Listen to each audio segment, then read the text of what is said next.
여러분 안녕하십니까? 가장 빠른 종합뉴스 뉴스큐 시작합니다. 경제 활성화를 위한 정부의 고민에 국민이 공감하길 바란다면서 11차 비상경제 민생회의가 생중계로 진행이 됐습니다.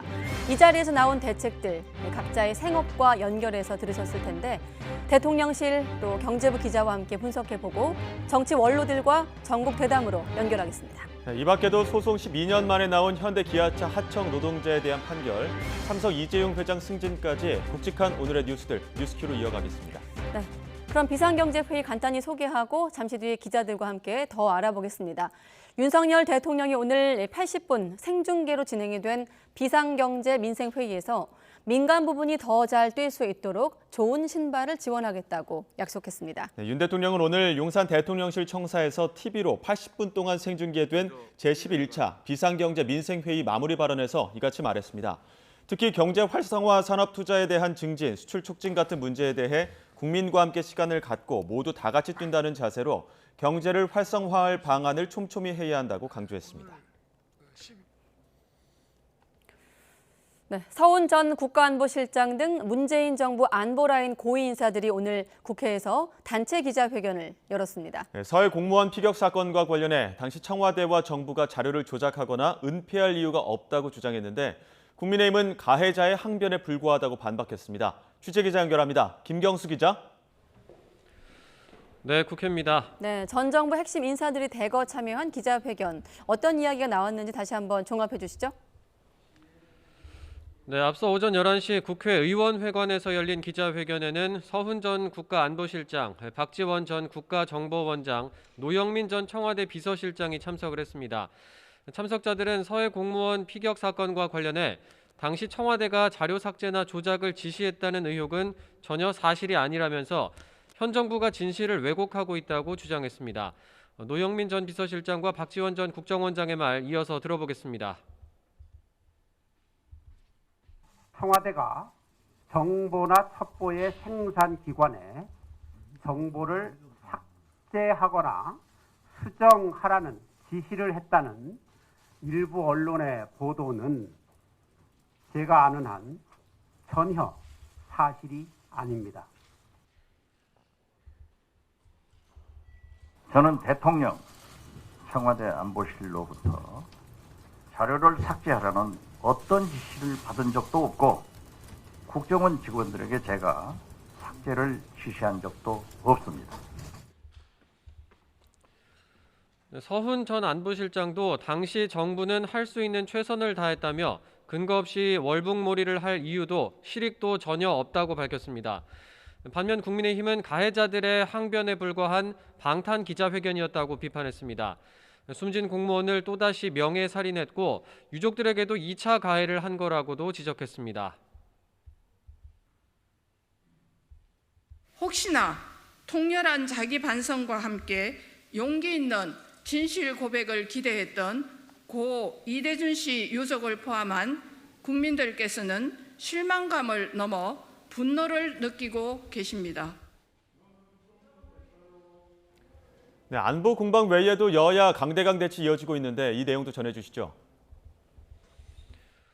네, 국민의힘은 대장동 의혹을 고리로 이재명 대표를 향한 공세 수위를 높이고 있습니다. 정진석 비상대책위원장은 이 대표가 국회의원과 보좌진을 동원해 당과 무관한 측근의 과거 비리 혐의를 감싸고 있다고 비판했습니다. 또 민주당이 검찰 수사를 중단하고 비리 범죄를 없었던 일로 해달라는 생떼를 쓰고 있다며 맹비난했습니다. 국민의 대표기관임을 포기한 민주당의 생떼쓰기, 방귀 낀 놈이 성낸다는 내로남불 적반하장의 전형을 계속 보여주시겠습니까? 주호영 원내대표는 문재인 정부의 무책임하고 방만한 예산 운영으로 국가 부채가 크게 늘었다면서 재정 건전성과 맞춤형 복지를 위한 새 정부 예산안 심사에 야당도 협조하라고 촉구했습니다. 반면 더불어민주당은 검찰 출신들이 경제를 망치고 있다며 정부 실정을 부각하는 데 주력하고 있습니다. 박홍근 원내대표는 오늘 아침 회의에서 김진태 강원지사의 헛발질로 채권시장이 얼어붙어 경제가 위태롭다며 정부의 무능이 드러났다고 날을 세웠습니다. 금융위기 대책 마련을 위해 한국거래소 현장 점검에 나선 이재명 대표도 거들었는데 직접 들어보시죠. 현진태발 금융 위기가 벌어졌는데도 정부에서 4주 가까이 이를 방치해서 위기가 현실이 되어버리도록 만들었는데 정상적인 국정인지 의심이 될 정도입니다. 민주당은 또 윤석열 대통령과 한동훈 법무부 장관의 심야 술자리 의혹이 사실이라면 제2의 국정농단이라면서 대통령과 한 장관의 동선을 공개하라고 공세를 이어가기도 했습니다. 네, 이렇게 여야가 첨예하게 대립하면서 일부 국회 일정에도 차질이 생겼죠? 네, 여야는 원래 오늘 오후 2시 본회의에서 여당목 국회 부의장을 선출하려던 계획이었지만 불발됐습니다. 당내 선거를 통해 정진석 부의장 후임으로 뽑힌 정우택 의원을 국회 부의장으로 선출하는 안건 처리가 다음 달로 미뤄진 겁니다. 국민의힘 주호영 원내대표는 민주당이 합리적인 이유 없이 선출 일정을 미루자고 했다며 불만을 드러내기도 했는데요. 검찰 수사와 새 정부 예산안 등을 둘러싸고 여야가 양보 없는 대치를 이어가고 있는 상황이 영향을 미친 것으로 풀이됩니다. 다만 여야는 오늘 본회의에서 이견이 없는 비쟁점 법안 40여 개는 통과시켰습니다. 지금까지 국회에서 전해드렸습니다. 네, 그리고 국가정보원 조상준 전 기조실장의 갑작스러운 사퇴와 관련해 윤석열 대통령이 개인적인 사유라고 말했습니다. 네, 하지만 국정원장을 패싱한 사의 표명에 내부 인사 갈등과 개인 비위, 건강 악화 등 추측이 난무하는 분위기입니다. 취재기자 연결합니다. 조은지 기자. 네, 용산 대통령실입니다. 네, 조상준 전 기조실장을 따라다녔던 말이 대통령 최측근 또 국정원 2인자로 불렸는데 사퇴 여파가 있을 수밖에 없겠어요. 대통령 반응 어떻게 나오고 있습니까? 네, 아무래도 사퇴가 워낙 갑작스러웠던 데다가 직속 상관인 김규현 국정원장을 건너뛰고 용산 대통령실에 직접 사의를 표명한 이례적인 상황이라서 질문이 나올 수밖에 없었습니다. 윤석열 대통령은 일신상의 이유라 공개하기가 조금 그렇다. 공적인 거라면 궁금해하시는 분들한테 말씀을 드릴 텐데 개인적인 일이다라고 설명했습니다. 그러면서 조 전 실장이 개인적 사유로 과중한 업무를 더하기 힘들다고 사의를 표했고 인면권자로서 이를 수용했다는 취지의 말을 덧붙였습니다. 직접 들어보시죠. 또 과중한 업무를 감당해 나가는 것이 맞지 않겠다 해서 본인의 사의를 수용한 것입니다. 네. 무슨 공적인 거라면 저희가 궁금해하시는 분들한테 말씀을 드릴 수 있지만 개인적인 문제라서. 네, 윤 대통령은 업무가 자연스럽게 연결될 수 있도록 후임도 신속하게 임명할 생각이라고 했는데요. 김남우 전 서울 동부지검 차장검사가 유력한 것으로 알려졌습니다. 국정원도 보도자료를 통해 발을 맞췄습니다. 조 전 실장 면직 배경에 대한 억측이 많다면서 일부 언론이 제기한 내부 인사 갈등설 등 각종 소문은 사실 무근이라고 반박했습니다. 본인 건강 문제 등 일신상의 사유로 사의를 표명한 거라고 거듭 밝힌 건데요. 대통령과 국정원이 이처럼 모두 진화에 나섰지만 임명 4개월 만에 면직 처리된 조 전 실장의 사퇴 이유를 두고 설왕설래는 이어지고 있습니다. 직전 박지원 전 국정원장은 오늘 CBS 라디오에서 조 전 실장이 국정원 2급, 3급 인사안을 대통령실에 올렸는데 해외에 다녀온 김규현 원장이 본인 생각과 다르다며 새로운 안을 올렸고 대통령실은 원장의 손을 들어줬다고 주장했습니다. 인사를 둘러싼 원장과의 갈등, 이른바 파워게임이라는 얘기인데요. 여기에 도덕적 비위설, 또 건강 악화 입원설 등 다양한 추측이 이어지고 있습니다. 지금까지 용산 대통령실에서 YTN 조은지입니다. 네, 이재명 민주당 대표 측근의 불법 대선 자금 수수 의혹을 수사하고 있는 검찰이 진술을 거부하고 있는 김용 부원장의 혐의 입증에 주력하고 있습니다. 네, 유동규 전 본부장은 휴대전화 저장 기록까지 제공해 검찰 수사에 협조하고 있다고 밝혔습니다. 검찰 취재기자 연결합니다. 우철희 기자. 네, 서울중앙지방검찰청입니다. 네, 김용 부원장 좀처럼 입을 열지 않고 있는 것으로 알려지고 있는데 검찰이 혐의 입증하기도 만만치가 않겠어요? 네, 그렇습니다. 돈 받은 사실 자체를 전면 부인하고 있는 데다가 입까지 닫은 김용 민주연구원 부원장에게 구체적인 자금의 사용처까지 규명해야 한다는 점에서 수사가 수월치만은 않습니다. 서울중앙지검 반부패 수사 3부는 서울구치소에 수감된 김 부원장을 오늘 오전에 다시 불러 조사하고 있습니다. 지난 22일 구속영장이 발부된 이후 주말 하루 숨고르기를 제외하고는 김 부원장을 상대로 연일 강도 높은 조사를 이어가고 있는 겁니다. 이에 김 부원장 측은 돈을 받지 않아 진술 자체가 의미가 없다면서 진술 거부권을 행사하고 있습니다. 특히 유동규 전 성남도시개발공사 기획본부장의 진술 말고는 증거가 없다고 주장했습니다. 요구하지 않도록 당연히 그걸 제시하는 게 맞거든요. 저는 그걸 제시 안 하는 것 자체가 별로 증거가 없는 게 아닌가, 진술 이외에. 왜냐면 물증을 제시하고 추궁을 해야 되는데 물증 제시 안 하면서 지금 오전 9시, 10시부터 밤 9시까지 하루 종일 붙잡아 놓고 있거든요. 별 진척되는 게 없어요. 하지만 검찰은 김 부원장의 진술 거부에도 혐의 입증을 자신하는 모습입니다. 입증 책임이 필요한 범위 안에 있는 증거들을 모두 확보했다고 강조했습니다. 그러면서 돈이 어떻게 포장돼 있었는지 등 전달 과정과 사용처, 공모 관계와 범위 등을 샅샅이 살펴보고 있다고도 밝혔습니다. 앞서 검찰은 남욱 변호사에서 유동규 전 본부장을 거쳐 김 부원장에게 돈이 전달되는 과정에 중간 전달책의 메모와 중간 지점인 주차장의 출입 기록 등을 확보한 것으로 알려졌습니다. 김 부원장을 제외한 다른 인물들의 공통된 진술도 받아냈습니다. 네, 이번 수사의 열쇠를 쥔 유동규 전 본부장이 또 입을 열었다고요? 네, 유동규 전 본부장은 오늘 주거지 근처에서 일부 기자들과 만났습니다. 진술 외에는 증거가 없다는 김용 부원장 측의 입장을 의식한 듯 자신의 휴대전화가 연결된 온라인 저장 공간 즉 클라우드와 비밀번호까지 제출을 해서 검찰 수사에 협조하고 있다고 밝혔습니다. 말이 아니라 증거에 입각해 수사와 재판을 통해 밝히겠다는 겁니다. 유 전 본부장은 또 김용 부원장과 정진상 민주당 정무조정실장 등이 참여한 텔레그램 정무방 이외에도 이재명 대표 핵심 측근들 그러니까 이너서클이 있는 대화방이 여러 개 더 있다고 말했습니다.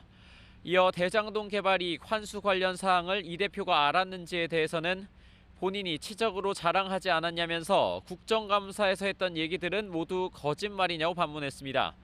그러면서 가짜 변호사를 통한 회유 의혹에는 높은 분이 걱정을 많이 한다면서 내려보냈는데 알고 보니 자신이 무슨 말을 하는지 감시하려 했다는 생각이 들더라면서 모두 수사하도록 할 것이라고 강조했습니다. 다만 황무성 전 성남도시개발공사 사장의 사퇴 압박 의혹에 대해서는 사기 사건으로 고소당한 사실을 숨겨 본인도 책임질 게 많다면서 이 대표와 측근들의 압박 때문은 아니라는 점을 시사했습니다. 지금까지 서울중앙지검에서 YTN 우철입니다.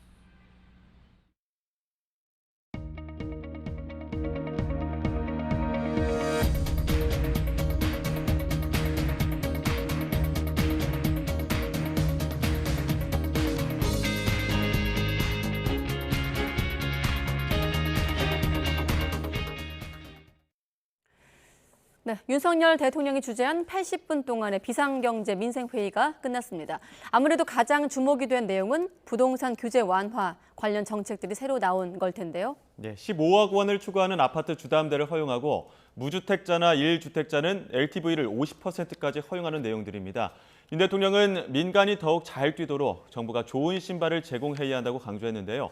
정치부 박소정 기자, 경제부 조태현 기자와 함께 자세히 짚어보겠습니다. 두 분 어서 오십시오. 네, 안녕하세요. 네, 80분간 진행된 그러니까 생중계가 된 정부의 비상경제 민생회의였는데 아무래도 내용도 경제 활성화다 보니 주목을 받았고 또 어쨌든 대통령실에서 이렇게 생중계를 한다고 하니까 다 주목을 하고 있었어요. 네, 그렇습니다. 아니, 이 회의를 80분 생중계한다고 할 때 처음 방송사들은 다들 좀 의아하긴 했어요. 왜냐하면 경제회의라는 게 굉장히 좀 지루하고 어렵기 때문에 일반 국민에게 이걸 전체 생중계를 했을 때 괜찮을까라고 하는 부분이 있었는데요. 네. 그 용산 대통령실에서 매우 의욕적으로 이걸 추진을 했고 이번에 전체 회의를 80분간 공개를 하게 됐는데요. 네. 이렇게 회의를 공개한 건 이례적입니다. 그동안 비상경제 민생회의를 7월부터 시작해서 벌써 넉 달 가까이 이끌어왔는데 그동안은 대통령 모두 발언만 잠깐 공개를 했고요. 그리고 나서 사후에 브리핑을 하는 형식이었거든요. 네. 이렇게 완전히 공개한 건 처음입니다. 아마 예전 정부에서도 거의 없었던 일로 보입니다. 박근혜 정부 때 있었던 적이 있긴 했거든요. 다뤘던 주제들도 오늘 경제 활성화 대책이긴 한데 전반적으로 많은 주제 투자들이 좀 다뤄지지 않았습니까? 네, 그렇습니다. 그동안 비상경제 민생회의는 각종 현장을 찾아가면서 이루어졌었거든요. 예. 예를 들면 마트, 시장, 아니면 병원, 그 현장을 딱 찾아가서 그 현장에 맞춤형 정책을 내놓는 그런 쪽으로 해서 주제가 좀 한정돼 있었는데요. 예. 오늘은 이제 용산 대통령실에서 경제부처 모든 장관과 또 참모들과 다 함께 모여서 한 20여 명이 거의 토론 형식으로 이루어지면서 예. 그동안 이루어졌던 비상경제 민생회의의 종합판이다. 이렇게 말할 수 있겠습니다. 그래서 많은 분야가 세션별로 이루어졌어요. 크게 5가지 세션이 있었는데요. 예. 수출 산업도 있었고요. 해외 건설 분야도 있었고 K-팝 같은 컨텐츠 분야도 있었고 바이오, 미래 산업 이렇게 크게 5가지 분야로 이루어져서 각 부처별 장관들이 모두 발언을 한 이후에 관련 산업이나 금융 경제 지원 이런 거에 대해서 금융위원장이 발언을 하고 또 다른 장관이나 부총리가 거기에 대해서도 답변을 하고 이런 형식으로 해서 짧게 계속해서 이렇게 대화가 이루어지고 답변이 이루어지고 하는 형식으로 이루어졌고 네. 중간중간에 또 윤석열 대통령이 모두 발언, 마무리 발언만 하는 것이 아니라 장관에게 질문을 던지기도 하고요. 하면서 좀 바삐 이루어지는 그런 생각보다 역동적인 토론이 이루어졌습니다. 대통령도 사전에 쇼 연출하지 말라고 당부해서인지 참석한 장관들 포함해서 참모들도 적극적으로 좀 답변하는 모습이 눈에 띄긴 했습니다만 거기에 대한 판단은 시청자의 몫일 것 같은데 내용을 한번 들여다보겠습니다. 일단 가장 주목되는 내용은 뉴스큐 헤드라인이기도 했습니다만 부동산 관련 규제 완화입니다. 어떤 부분이 좀 경제부 기자로서 가장 눈에 띄나요? 일단 박소영 기자도 말씀을 하셨지만 네. 정말 모든 경제 내용이 다 총망라된 그런 느낌이었는데요. 네. 아무래도 우리한테 와닿는 거는 부동산이나 안심전환 대출 이런 것들이 좀 눈에 띄었을 것 같습니다. 예. 먼저 부동산이 많이 눈에 띄었을 것 같은데요. 오늘 나온 대책을 한마디로 종합을 하면은 수요를 활성화하기 위한 그런 거래 활성화 대책이다 이렇게 볼 수 있겠습니다. 지금 시장에서 요구가 많은 게 규제 지역을 좀 해제해달라 이런 요구가 굉장히 많거든요. 네. 여기에 대해서도 일부 답변이 나왔습니다. 어떤 지역이라고 구체적으로 이야기하지 않았는데요. 다음 달 안에 주거정책심의위원회를 열어서 추가 규제 지역 해제를 검토하겠다 이렇게 내용을 밝혔습니다. 이렇게 밝힌 만큼 아마 다음 달에 일부 지역에 해제가 될 것으로 보이고요. 예. 또 하나가 지금은 투기지구나 투기과열지구나 이런 규제 지역에서는 15억 원이 넘는 아파트에는 주택담보대출이 안 됩니다. 이게 굉장히 시장에서 불만이 많았고 이러면 거래를 어떻게 하라는 거냐 이런 불만들이 많았거든요. 여기에 대해서는 이 규제를 철폐하기로 했고요. 네. 또 하나가 LTV 규제 완화, 좀 전에 헤드라인으로 나왔던 LTV 규제 완화입니다. 예. 이게 주택담보대출 비율인데요. 그러니까 주택 가격에서 얼마만큼 대출을 해줄 수 있는지 이거를 정하는 비율입니다. 네. 근데 이게 지금 현행이 굉장히 복잡해요. 1주택자, 다주택자 다르고 지역에 따라서 지역도 좀 다르고 그러거든요. 이거를 가격에 상관없이 무주택자나 1주택자는 50%로 단일화하겠다 이렇게 발표를 했습니다. 네. 또 하나가 있는데 아파트를 사고 모두 다 현금으로 사는 사람은 없잖아요. 네. 중간에 이 중도금 대출을 받습니다. 네. 그런데 이게 분양가 9억 원 이하 주택에만 적용을 해왔는데 좀 비현실적이라는 지적이 많았습니다. 그래서 이거를 12억 원 이하 주택까지로 확대하기로 했습니다. 그러니까 집값 오른 것도 좀 반영을 하고 최근에 거래가 좀 절벽 현상이 맞습니다. 이어지는 상황에서 활성화를 시키자 이렇게 네. 요약할 수 있겠네요. 네. 국토부 장관이 금융위원장에게 협조를 요구하기도 하고 이렇게 부처 장관별로도 소통이 많았었는데 부동산 규제 완화 대책이 나온 배경은 어디에 있다고 보십니까?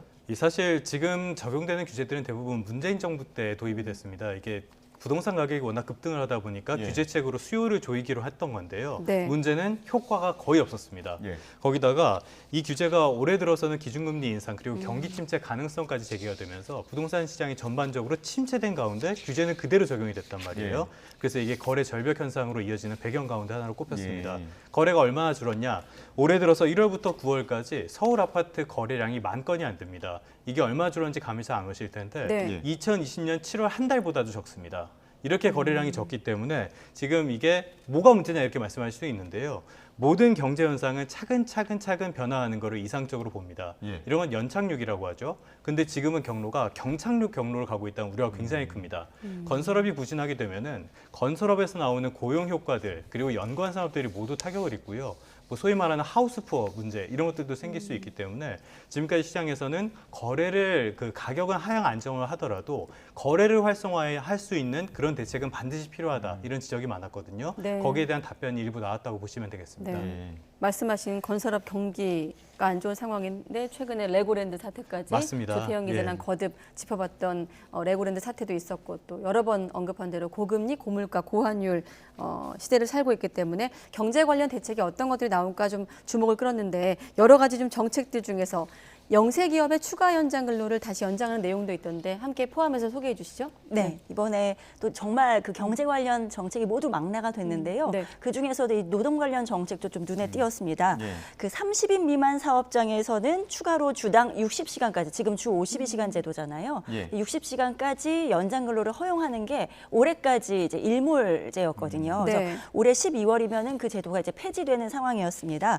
그런데 이 부분에 대해서 이영 중소벤처기업부 장관이 이런 부분에 대해서 좀 연장을 시켜줬으면 좋겠다라고 요구를 하니까 이정식 고용노동부 장관이 이 부분을 이제 화답을 하면서 영세업체들은 이 추가 연장 근로를 2년 더 연장하는, 그러니까 올해 말에 일몰이었던 거를 2년 더 추가로 60시간까지 일할 수 있게 하는 것으로 제도를 허용하겠습니다라고 하는 대답을 했습니다. 그러면서 이제 이 제도도 앞으로 이렇게 추진이 될 예정이고요. 네. 그리고 외국인 인력도 이제 추가로 더 11만 명까지 늘리는 방안도 얘기가 됐고요. 그리고 해외 건설 근로자, 해외 현장에서 일하는 근로자들은 해외 현장에 있는 다른 그 나라 근로자들은 좀 길게 일하는데 한국 근로자들은 주 52시간제에 맞춰서 짧게 일해야 한다. 근로 시간이 맞지 않다. 이런 문제 제기가 있으니까 네. 그런 부분도 개선을 하겠다라고 하면서 해외에서 일하는 사람들은 특별 연장 근로를 90일에서 180일까지 확대하겠다. 이런 부분도 오늘 발표가 됐습니다.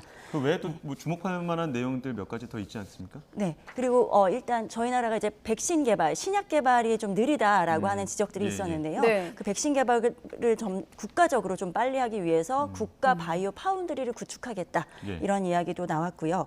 또 하나는 좀 관심 있는 부분인데 그동안은 그 한류를 배우고 싶어서 K-팝을 배우고 싶어서 아니면은 뭐 연예인이 되고 싶어서 한국을 오는 외국인들이 많이 있었는데요. 네. 이 외국인들이 한국의 정규 교육 수업을 받는 것이 아니면 장기 체류하는 것은 불법이었거든요. 예. 근데 이런 사람들이 많이 들어올 수 있도록 K-비자, K-한류 비자를 만들겠다라고 하는 내용도 좀 눈에 띄었습니다. 예. 그리고 그 우리나라가 이제 앞으로 해외 건설, 방산, 원전 이런 부분을 역점 사업을 두고 윤석열 정부가 추진하기로 했는데 네. 그걸 위해서 원팀 코리아 수주 지원단이라고 이제 꾸려서 그 수주 지원단을 11월에 출범시키겠다라고 하는 내용도 나왔습니다. 예. 네. 또 중소기업을 위한 자금 지원도 있던데요. 네. 네, 그렇습니다. 자세한 내용은 또 경제부 기자 조태현 기자가 말씀을 해주실 텐데 네.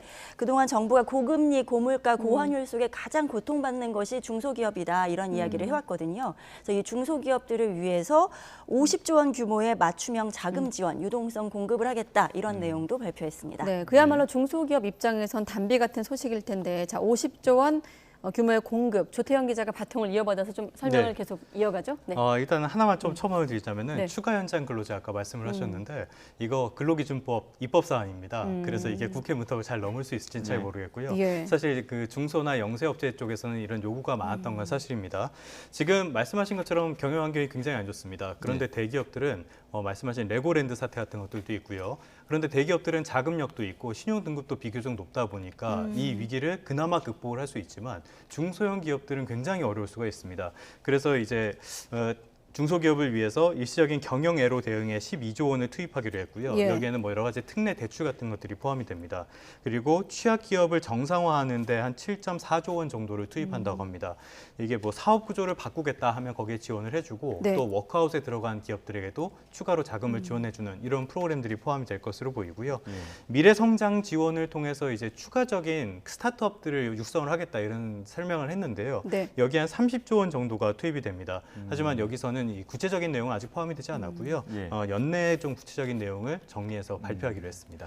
그리고 또 이 안심 전환 대출 이거 요건 너무 까다로워서 수요가 부족했었는데 이 부분에 대한 대책도 나온 것 같아요. 맞습니다. 이 안심 전환 대출이 참 관심을 많이 받았었죠. 이게 변동금리나 나중에 변동금리로 전환이 되는 중고정금리 주택담보대출을 고정금리로 낮게 좀 바꿔주는 상품이었거든요. 예. 이게 한도가 25조 원이었습니다. 네. 그런데 지금까지 신청 금액이 3.9조 원이 됐어요. 예. 너무너무 안 되다 보니까 17일까지가 만기였는데 올해 이번 달 말까지로 연장을 했습니다. 예. 그래도 3.9조 원밖에 지금까지 신청이 안 됐습니다. 말씀하신 것처럼 왜 이렇게 안 됐냐?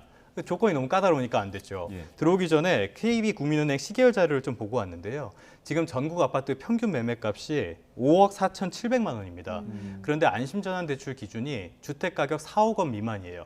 그러니까 전국 평균 아파트 값에도 미치지 못하는 정도입니다. 하고 싶어도 할 수가 없는 상황이었다. 이렇게 보면 되겠습니다. 이런 지적이 많았거든요. 그래서 다음 달 7일부터 2차 신청을 받는데 이때는 주택 가격을 6억 원까지 높이고요. 소득 기준도 기존 7천만 원에서 부부 합산 1억 원으로 높이기로 했습니다.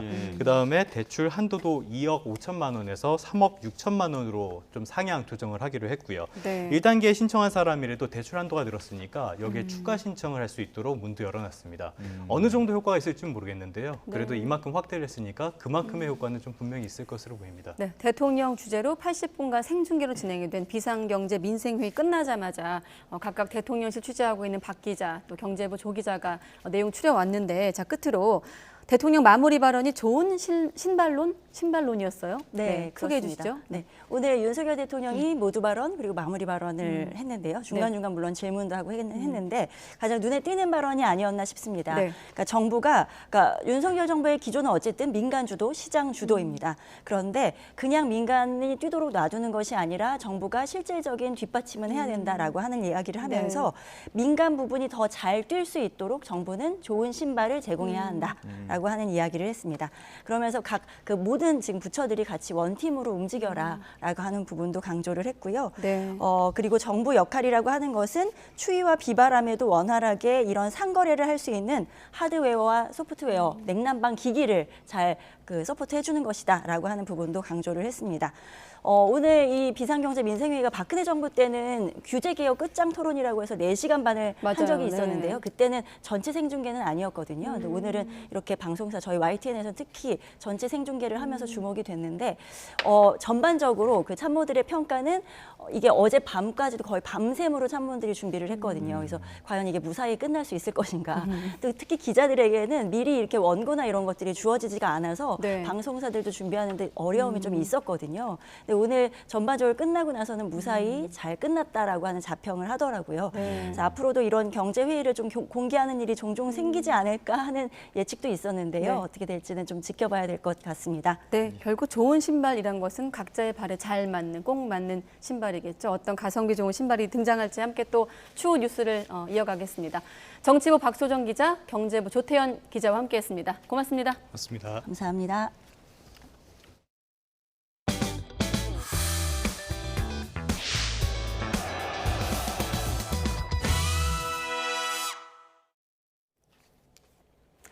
네, 그리고 삼성전자 이재용 부회장, 10년 만에 부회장 직함을 떼고 회장에 임명이 됐습니다. 네, 이재용 회장의 리더십을 강화해 현재 삼성전자의 위기 상황을 돌파하겠다는 뜻으로 해석됩니다. 보도에 박홍구 기자입니다. 삼성전자의 3분기 실적이 공시되던 날 이재용 부회장의 회장 선임 안건이 이사회에 올랐습니다. 삼성전자 이사회는 글로벌 대외 여건이 악화하고 있는 상황에 책임 경영과 경영 안정성을 제고하고 신속하고 과감한 의사결정이 절실하다며 이 회장 선임 안건을 의결했습니다. 지난 2012년 12월 부회장에 오른 뒤 10년 만에 회장직 취임입니다. 하지만 이 회장은 취임식을 열지 않고 법원에서 열린 삼성물산과 제일모직의 부당합병과 관련한 재판에 출석했습니다. 제 어깨가 많이 무거워졌습니다. 국민들에게 조금이라도 더 신뢰받고 더 사랑받는 기업 만들어 보겠습니다. 많은 국민들의 응원 부탁드리겠습니다. 이 회장은 임명 직후 사내 게시판에 글을 올려 각오를 밝혔습니다. 지난 몇 년간 새로운 분야를 선도하지 못해 추격자들의 거센 도전을 받아 현실은 엄중하고 시장은 냉혹하다고 평가했습니다. 이어 지금은 더 과감하고 도전적으로 나서야 할 때라며 자신이 앞에 서서 기술 투자와 창의적인 조직 문화를 이끌겠다고 강조했습니다. 하지만 삼성전자의 3분기 실적은 어닝쇼크 수준으로 감소했습니다. 영업이익이 10조 8,520억 원으로 지난해 15조 원에서 3분의 1이 줄었는데 주력인 메모리 반도체 업황 부진이 원인이었습니다. 반도체가 속한 DS 부문의 매출은 23조 원, 영업이익은 5조 1천억 원으로 매출 1위 자리는 TSMC에 내줬고 영업이익은 지난해 절반 수준으로 떨어졌습니다. 업계에서는 4분기에도 글로벌 IT 수요 부진과 메모리 시황 약세로 삼성전자의 실적 부진이 이어질 것이라는 전망이 나오고 있습니다. 이재용 회장의 뉴 삼성 앞에 놓인 도전 과제가 만만치 않아 보입니다. YTN 박홍구입니다. 네, 레고랜드 사태로 인한 금융 경색이 확산하고 있는 가운데 강원도가 올해 추경 예산을 마련해 보증 채무 전액을 조기에 갚기로 했습니다. 하지만 금융회사가 결정한 어음 디폴트, 채무 불이행 결정엔 강한 유감을 표명했습니다. 지환 기자가 보도합니다. 김진태 강원지사는 후보 시절부터 전임 최문순 지사의 대표 지적인 레고랜드 개장에 대해 비판적 견해를 유지했습니다. 외국계 기업에 대한 퍼주기식 계약과 출자 기업의 방만함을 문제 삼았습니다. 결국 취임 100여일이 지난 후 강원도는 레고랜드 지원을 위해 만든 출자 기업 강원중도개발공사에 대한 기업회생 신청 계획을 발표합니다. 하지만 시장은 이를 민감하게 받아들였고 기업어음 채무 불이행 선언이 이어졌습니다. 그러자 강원도는 3주 뒤 내년 예산을 편성해 1월 말까지 부채를 갚겠다고 봉합에 나섭니다. 하지만 상황은 가라앉지 않았고 강원도는 결국 올해 추경을 편성해 부채 전액을 조기 상환하기로 했습니다. 채권자를 비롯한 금융시장의 부담을 덜 수 있는 가장 효과적인 방법을 지속적으로 찾아왔고 올해 12월 15일까지 보증 채무 전액인 2,050억 원을 상환하기로 결정을 했습니다. 강원도의 보증부채 조기 상환 결정 배경엔 기획재정부와의 협의가 있었습니다. 베트남 출장 중이던 김진태 지사는 조기 귀국을 결정하고 추경호 경제부총리와 전화로 협의했습니다. 강원도는 다만 중도개발공사의 기업회생 신청은 예정대로 진행하기로 했습니다. 특히 법원의 결정 전에 금융회사가 기업어음 디폴트, 채무 불이행 결정을 일방적으로 진행한 것에 대해 강한 유감을 표명했습니다. 강원도는 이와 함께 중도개발공사가 제때 지급하지 못한 레고랜드 기반시설 공사비 해결에도 적극적으로 나서기로 했습니다. 한편 지난 5월 어린이날 개장한 춘천 레고랜드는 내년 1월부터 석 달간 임시 휴장에 들어갑니다. 레고랜드 측은 채권시장 자금 경색 상황과는 무관하다며 겨울철 시설 유지 관리를 위한 휴장이라고 밝혔습니다. YTN 지환입니다. 지난 3분기 실질 국내 총생산 GDP 성장률이 시장의 예상치를 넘어선 것으로 나타났습니다. 시장에선 3분기 국내 성장률이 0.1% 수준에 그칠 것으로 전망해왔지만 직전 분기와 비교한 지난 3분기 경제 성장률은 0.3%로 집계됐습니다. 민간 소비가 1.9%, 정부 소비는 0.2% 각각 증가해 민간 소비가 전체 성장세를 이끌었습니다. 네, 최근에 자재값이 오르고 대출도 까다로워지면서 공사가 중단된 건설 현장도 속출하고 있습니다. 인천항 폐창고를 문화공간으로 조성하는 상상 플랫폼 공사는 대금을 지급하지 못해 7달째 멈췄습니다. 취재기자 연결해 자세한 상황 알아보겠습니다. 박정현 기자. 네, 인천 중구 상상 플랫폼입니다. 네, 자금난 때문에 7달 멈춰 있다. 자, 공사장 출입은 차단된 상황이라고 들었는데 현장에 나가보니까 어떻습니까? 네, 그렇습니다. 현재 이곳은 시공사가 유치권을 행사하고 있어서 건물 안으로 들어가는 건 어려운 상황입니다. 제가 건물 한 바퀴를 쭉 둘러보니 유리창 너머 건물 안에는 각종 건설 자재들이 어지럽게 널브러져 있는 등 공사가 한참 진행됐을 당시의 흔적이 그대로 남아 있습니다. 인천항의 폐곡물창고였던 이곳은 지난해 5월부터 복합 문화시설로 탈바꿈하기 위한 공사가 진행되고 있었습니다. 인천시가 지난 2019년 이곳을 매입한 뒤 공적 공간 30%에 대해서는 직접 공사를 진행하고 나머지 70%는 사적 공간으로 민간업체의 공사와 운영권을 맡겼는데요. 시가 운영하는 공적 공간 30%는 이미 지난 6월 공사가 완료됐지만 나머지 사적 공간은 지난 3월부터 벌써 7달째 공사가 멈춰 있습니다. 사적 공간을 맡은 시행사가 시공사에 공사대금을 지급하지 못했기 때문인데요. 시행사는 모두 270억 원이 넘는 공사대금을 공정률에 따라 2달마다 20억 원씩 나눠 시공사에 지급하기로 했습니다. 처음 한 차례 20억 원을 준 이후로는 공사비 지급이 뚝 끊겼습니다. 공정률이 이미 80%를 넘었는데도 시행사가 대금을 치르지 못하고 있는 건 금융권 대출이 막혀서입니다. 보통 시행사는 미래에 발생할 수익을 담보로 금융기관의 사업비를 빌리는데 원자재 값이 크게 올라 수익성이 떨어질 걸 우려한 금융권이 대출을 거절하면서 문제가 생긴 겁니다. 실제로 주요 건설 자재인 철근, 시멘트 등은 지난해 대비 오름폭이 40%가 넘습니다. 이 때문에 이곳 공사 대금도 애초 192억 원에서 277억 원으로 80억 원 넘게 불어난 상태입니다. 시행사 측은 현재 자금 조달 계획을 다시 세우고 인천시와 협의하고 있다고 밝혔습니다. 다만 지금으로서는 언제 완공될지도 알 수 없는 데다 이미 공사가 끝난 공적 공간도 나머지 공사가 마무리될 때까지는 사실상 이용할 수 없는 상황입니다. 이처럼 대출이 막혀 공사가 중단되는 사례가 잇따르고 있는데요. 최근 이른바 레고랜드 사태로 금융기관들이 돈줄을 더욱 조이면서 건설 현장에 위기가 커질 수 있다는 관측도 나오고 있습니다. 지금까지 인천중구 상상플랫폼에서 전해드렸습니다.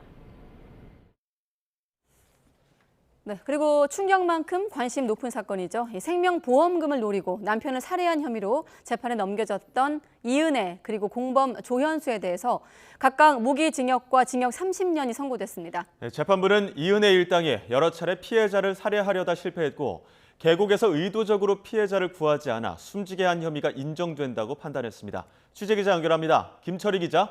네, 사회일부입니다. 네, 속보가 어떻게 나올까 궁금했는데 계곡 살인 사건, 사회적 공분이 여전합니다. 이은혜가 무기징역을 선고받았네요. 네, 인천지방법원은 살인과 살인 미수 등 혐의로 재판에 넘겨진 이은혜와 조현수의 선고 공판에서 각각 무기징역과 징역 30년을 선고했습니다. 재판부는 이은혜와 조현수가 마땅히 해야 할 구조 활동을 하지 않아 피해자를 숨지게 했다며 부작위에 의한 살인 혐의를 인정했습니다. 수영하지 못하는 피해자에게 물속에 뛰어내리게 한 뒤 구하지 않고 내버려둬 숨지게 한 사실이 인정된다는 겁니다. 다만 심리적 지배, 이른바 가스라이팅을 통한 직접 살인 혐의는 인정하지 않았는데요. 정상적 판단이 불가능했다는 검찰 주장과 달리 피해자가 위험한 상황에서 이은혜의 요구에 거부 의사를 여러 번 밝혔다는 겁니다. 오히려 다이빙 당시 주변에 있던 조현수 등이 언제든 자신을 구해줄 수 있는 상황으로 생각하고 아래로 뛰어내린 것이라고 봐야 한다고 덧붙였습니다. 재판부는 두 차례 살인 미수 혐의도 모두 유죄로 인정했습니다. 먼저 보고도구를 이용한 살인 미수 혐의에 대해선 피고인들이 나눈 텔레그램 메시지 내용이 대단히 구체적인 수준이었다고 설명했습니다. 또 관련 메시지 포렌식 작업을 참관한 뒤 두 사람이 도주한 점과 당시 사건에 맞춰 피해자의 생명보험 효력을 부활시킨 점 등을 고려하면 살해 의도를 인정할 수 있다고 봤습니다. 이어 낚시터에서의 살인 미수 혐의에 대해서도 피해자가 물을 무서워하고 수영을 못한다는 사실을 알면서도 물에 빠지는 상황을 적극적으로 유도했다고 판단했습니다. 재판부는 남편이 사망할 거라고 예상하지 않았다면 이은혜가 남편의 생명보험 효력을 6번이나 복원할 이유가 없었다며 보험금을 노리고 남편을 살해했다는 혐의도 인정했습니다. 재판부는 특히 이은혜와 조현수가 피해자에 대한 살인 계획을 지속적으로 공모해 시도한 데다 범행 뒤 반성이나 참회도 없었다고 질타했습니다. 그러면서 만약 피해자가 죽지 않았다고 해도 사망할 때까지 범죄를 저질렀을 것이고 사회에서도 다른 살인을 저질렀을 가능성이 있다며 중형 선고 이유를 밝혔습니다. 1심 선고 뒤 이은혜와 조현수 측은 항소 방침을 밝혔습니다. 지금까지 사회일부에서 전해드렸습니다. 네, 이은혜, 조현수 둘 다 항소를 했군요. 자, 그런가 하면 8촌 이내 혼인을 무효로 하는 현행법 조항이 헌법에 어긋난다는 헌법재판소의 판단이 나오기도 했습니다. 네, 예외 없이 적용해버리면 가족제도 기능 유지라는 입법 목적에 반하는 결과가 생길 수 있다는 취지인데요. 다만 무효가 아닌 금지 조항에 대해서는 합헌 결정이 내려졌습니다. 취재기자 연결해 자세한 내용 알아보겠습니다. 김다연 기자. 네, 사회일부입니다. 네, 조금 설명이 필요한 판결인데 혼인 무효 조항과 금지 조항을 나눠서 살펴볼 필요가 있어 보입니다. 무효 조항에 대해선 사실상 위헌 판단이 나온 거죠? 네, 현재는 8촌 이내 혈족 사이 혼인을 무효로 하는 조항에 대해선 재판관 전원 일치로 헌법 불합치 결정을 내렸습니다. 헌법 불합치는 사실상 위헌이지만 법의 공백이나 혼란을 막기 위해 법규를 개정할 때까지 한시적으로 그 법을 유지하는 결정입니다. 현재는 근친혼이라 해도 이미 가족으로 생활하고 있는데 예외 없이 혼인 효력을 상실시킨다면 오히려 가족제도의 기능 유지라는 입법 목적에 반하는 결과가 생길 수 있다고 지적했습니다. 또 우리나라는 현재 신분 공시 제도가 없어서 결혼한 뒤에야 근친혼 사실을 알게 되는 경우도 있을 텐데 무조건 무효 조항을 적용해버리면 혼인 당사자나 자녀에게 지나치게 가혹한 결과를 낳을 수 있다고도 설명했습니다. 다만 애초에 8촌 이내 혼인을 제한하는 금혼 조항은 합헌이라고 봤습니다.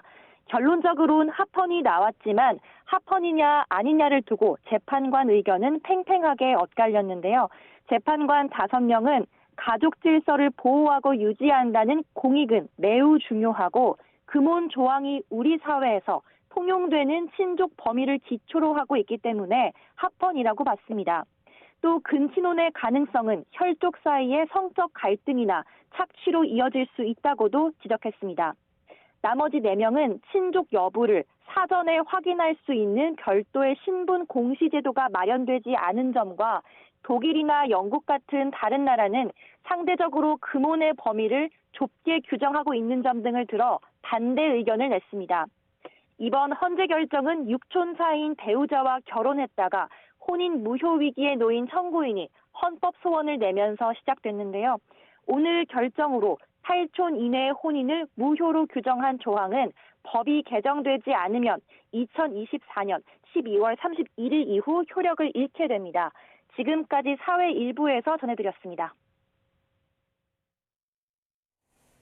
네, 다음은 꽤 오랜 시간 판단이 걸린 판결인데요. 현대 기아차 사내 하청 노동자들은 회사와 직접 고용 관계라는 대법원의 판단이 나왔습니다. 네, 어떤 공정에서 일하든 계약은 하청이지만 실질적으로는 파견이라 2년 넘게 일하면 직접 고용해야 한다는 취지입니다. 현대 기아차는 이번 판결로 100억 원이 넘는 배상 책임을 지게 됐습니다. 취재기자 연결합니다. 한동호 기자. 네, 대법원입니다. 네, 직접 고용 관계다. 첫 소송이 시작한 지 12년 만에 나온 판결이죠? 네, 그렇습니다. 현대기아차 사내 하청 노동자들이 처음 소송을 낸 건 지난 2010년입니다. 이들은 사내 협력업체 소속으로 현대기아차 생산 공장에서 컨베이어 벨트를 활용하는 직접 생산 공정이나 활용하지 않는 간접 공정 업무를 했는데요. 계약상으로는 하청이지만 실질적으로는 현대기아차의 구체적 업무 지시를 받는 파견 관계라는 게 노동자들 주장이었습니다. 그래서 파견법에 따라 2년 이상 일하면 직접 고용해야 하는 만큼 직접 고용 관계를 인정해달라는 소송이었는데요. 소송이 참가한 원고가 430명, 청구 금액만 모두 123억 원에 달할 정도로 대규모 소송이었습니다. 1심과 2심은 회사가 이들의 정규직 지위를 인정하고 임금 차액을 배상해야 한다며 노동자를 손을 들어줬습니다. 대법원 역시 노동자를 승소로 판결한 원심을 조금 전 확정했습니다. 재판부는 현대기아차와 이들 노동자 사이에 파견 관계가 성립한다고 판단했는데요. 대법원 측은 기아차의 경우 생산 공장의 사내 협력업체 노동자에 대한 최초의 파견 성립 여부 판결이라고 설명을 했고요. 현대차 역시 광범위한 전반적인 공정에 대해 이뤄진 최초의 대법원 판결이라고 강조했습니다. 다만 도급 계약한 2차 협력업체 등 일부 사건은 파견 관련 부분을 더 구체적으로 심리해야 한다며 원심을 파기했고 정년이 넘은 원고 사건도 각하됐습니다. 법원이 배상 청구액 대부분을 인정하면서 현대기아차는 100억 원이 넘는 배상 책임을 지게 되는데요. 대법원에서 확정된 배상액은 현대차 57억 원, 기아차 50억 원입니다. 현대차는 이번 대법원 판결을 존중한다며 판결 내용에 따라 각 해당 사업장에 맞게 조치를 취하겠다고 밝혔습니다. 지금까지 대법원에서 YTN 한동우입니다.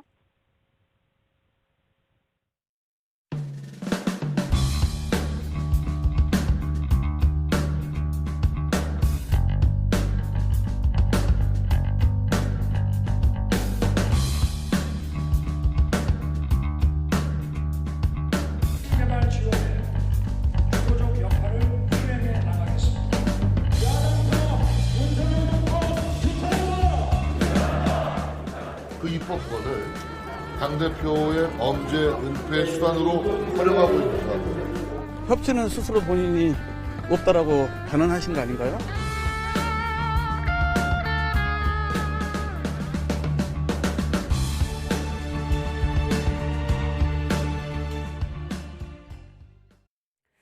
네, 두 분과 함께 출구를 한번 찾아볼 텐데 대통령이 주재한 11차 비상경제민생회의 80분간 생중계가 됐습니다.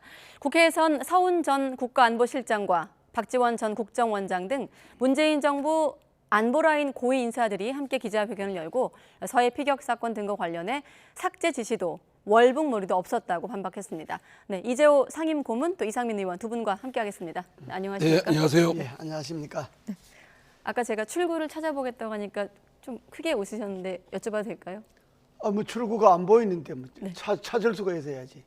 네. 그래도 한번 찾아보겠습니다. 그럼요. 출구 찾긴 찾아야지. 네, 두 분이 준비하시면서 워낙 다른 그 앞서 뭐 이은혜나 이런 판결들을 유심히 보셔가지고 네, 다른 뉴스에도 관심이 많으시던데 그래도 두 분과는 오늘 대통령실 비롯해서 전국 뉴스를 다루도록 하겠습니다. 혹시 그 80분간 생중계된 비상경제회의 보셨습니까? 저는 뭐 다는 못 봤습니다. 아, 의원님은? 저는 뭐 거의 다 안 봤어요.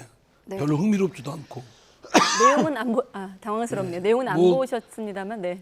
뭐 새로운 시도이니만큼 좋습니다. 뭐 대통령이 새로운 거 하겠다는데 그걸 뭐 억지로 그 뭐하러 하냐까지는 안 하겠는데 대통령이 먼저 해야 될 일 있잖아요. 지난번 그 비속어 논란에 대한 국민적 여러 또 실망 뭐 이런 것들에 대해서 사과도 해야 되고 또 야당과 협치를 국정을 운영하려면 169석을 갖고 있는 야당과의 대화, 협치까지도 안 해도 좋아요. 대화라도 해야 되는데 그냥 거의 뭐 정치 평론가가 야당에 앞장서서 비판하던 그런 날쌘 거 하는 모습을 보면 정작 해야 될 것을 안 하고 딴 짓을 한다. 뭐 그런 학생 있지 않습니까? 성적 나쁜 학생들이 늘 하는 하는 모습들. 영어 시간에 국어하고, 국어 시간에 수학하고, 수학 시간에 뭐 과학 같은 거 하고. 그러니까 점수가 좋을 리가 있나요? 머리 좋은 사람들은 그래. 아, 머리 좋은 사람들은 다른 과목 합니까? 부모님? 네. 아무튼 딴짓을 하니까. 네, 대통령실 2층 자유홀에서 열린 대통령도 쇼를 연출하는 건 절대 하지 말라고 당부할 만큼 이를테면 야심차게 준비했습니다만 좀 평가가 박했는데 고모님은 어떻게 평가하십니까? 지금 이제 대통령 입장에서는 경제가 원체 어려우니까 국민들에게 우리 그 관계 장관들이나 관계자들이 이렇게 열심히 한다는 걸 직접 보여주자 해서 뭐 생중계 하는 것도 좋은데 그러나 지금 저걸 생중계 한다고 그래서 뭐 경제가 살거나 국민들이 뭐 공감하는 게 아니고 저런 거는 회의다 하고 요점만 확실하게 국민들에게 설득력 있게 알려주는 것이 그게 좋은 거지. 저렇게 하는 게 보여주기 식이다라는 그런 평가를 받을 수가 있죠. 그리고 80분을 생중계를 한다는 게 저게 지금 이 급한 판에 저게 과연 필요한가 그런 생각도 들고 그래요. 뭐 참모들도 밤샘 준비하고 아무튼 정부가 이렇게 경제에 대해서 고민하고 있다는 것을 국민들이 좀 공감하자는 차원에서 준비했다고. 그거죠. 물론 또 대통령의 의지는 이해가 가요. 대통령이 경제 문제에 대해서 직접 주재해서 80분 생중계 한다니까 대통령이 그만큼 경제 문제에 대해서 절박하게 관심을 갖고 있다는 건 알겠는데 그러나 저걸 저 많은 사람이 모여서 80분 동안 생중계를 한다 하는 거는 그 별로 생산적이지 못하죠. 그리고 하나 첨언을 하면 저건 얘기가 그냥 무수하게 그냥 학교나 무슨 세미나실이나 세미나 할 때나 뭐 그럴 수는 있겠죠. 근데 저걸 국민들이 보는 공중파로 80분 본다. 요새는요 아이유 뭐 박은빈 이런 분들 나와도 80분 동안 안 봅니다. 근데 지금 막 결론 난다고 막 이 사람 저 사람 각각 얘기를 하는데 되겠습니까? 그리고 국정을 책임지는 집행부의 입장은 플랜 A, 플랜 B, 플랜 C 이런 걸 미리 준비해서 상황에 선제적으로 대응을 해야지 어떤 사태가 났는데 그 뒤에 뭐 저렇게 중구난방식의 토론은 실익도 없고 오히려 좀 자칫하다 보면 산만해질 수 있다라는 말을 드리고요. 그러나 어쨌든 뭐 하는 시도까지는 좋은데 정작 지금 해야 될 국민에 대한 사과 야당과의 대화 이거를 더 방점을 두고 해야 됩니다. 대통령이 대통령 대선 이후 그 지금에 이르기까지 야당과 진정한 한번 대화한 적 있습니까? 대통령의 의지나 의욕은 뭐 충분히 이해를 하겠는데 저게 모든 방송에 다 생중계한 거예요? 거의 대부분의 방송 YTN 포함해서 생중계를 했습니다. YTN도 생중계하고. 그러니까 얼마나 낭비예요. 근데 저건 저렇게 하는 거는 뭐 의도는 충분히 이해가 가나. 저거야말로 보여주기식 전형이죠. 그렇죠. 딱 회의를 해갖고 밤새도록 준비해서 회의를 알차게 해서 오늘 회의에 이런 것을 했다는 요점만 확실하게 국민이 결론만 내면 되는 거죠. 발표해주면 되는 거지. 저걸 뭐 연예인 쇼 하는 것도 아니고 저걸 전부 생중계한다.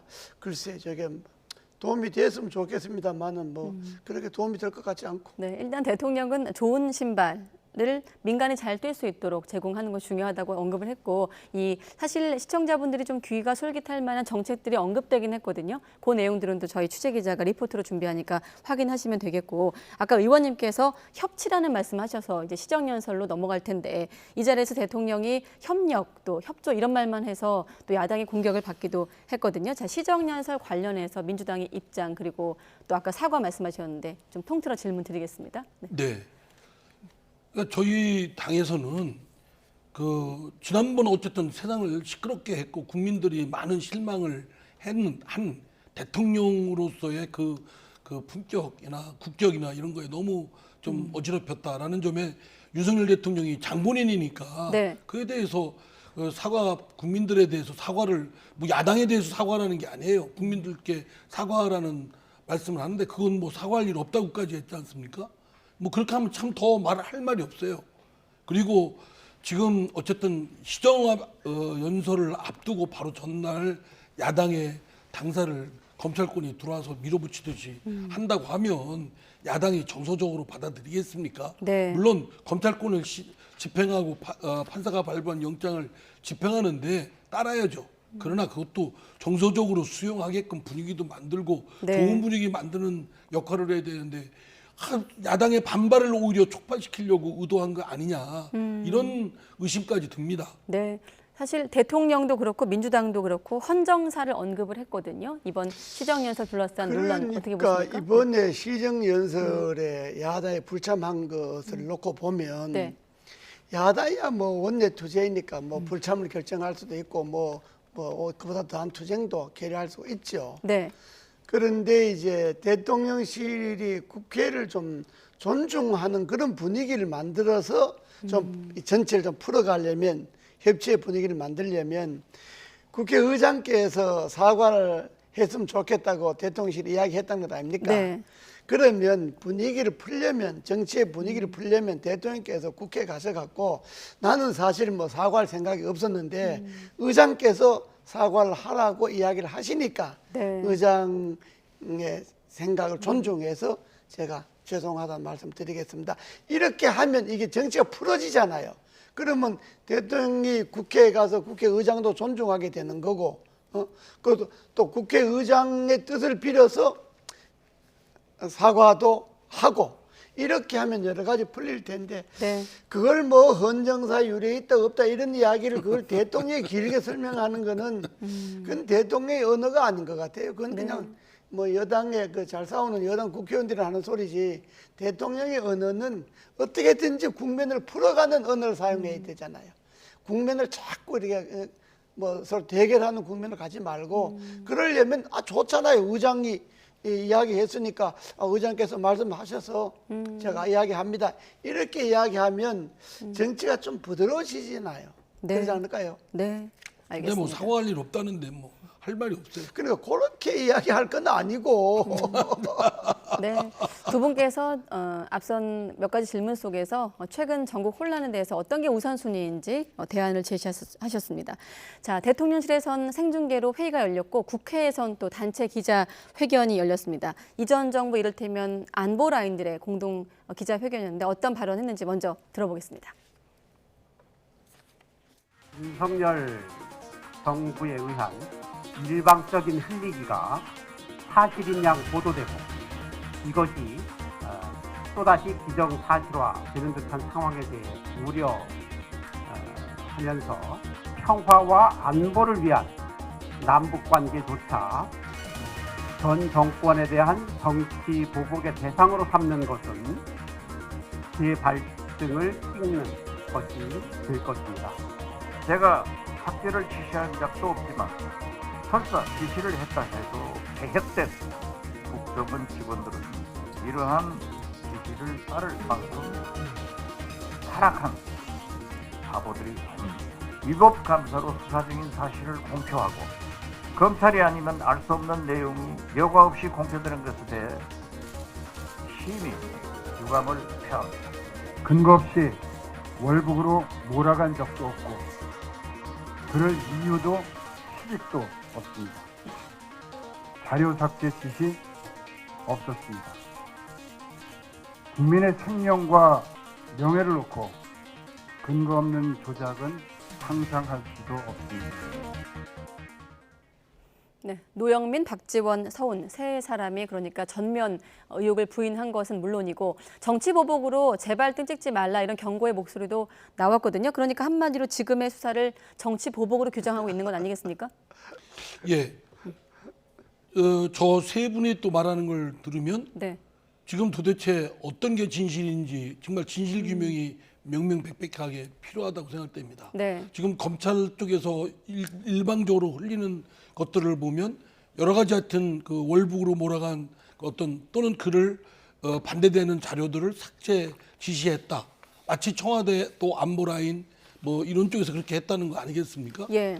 근데 저분들 말씀 들어보면 그런 건 뭐 전혀 없었고 그런 사실도 없었고 또 상식적으로 그런 것이 이루어질 수도 없다라는 말씀을 들어보니까 저는 저분들의 말씀도 일리가 있다고 봅니다. 그래서 저는 네. 좀 그 시체적 진실에 대한 명명백백한 철저한 진상규명이 좀 필요하다.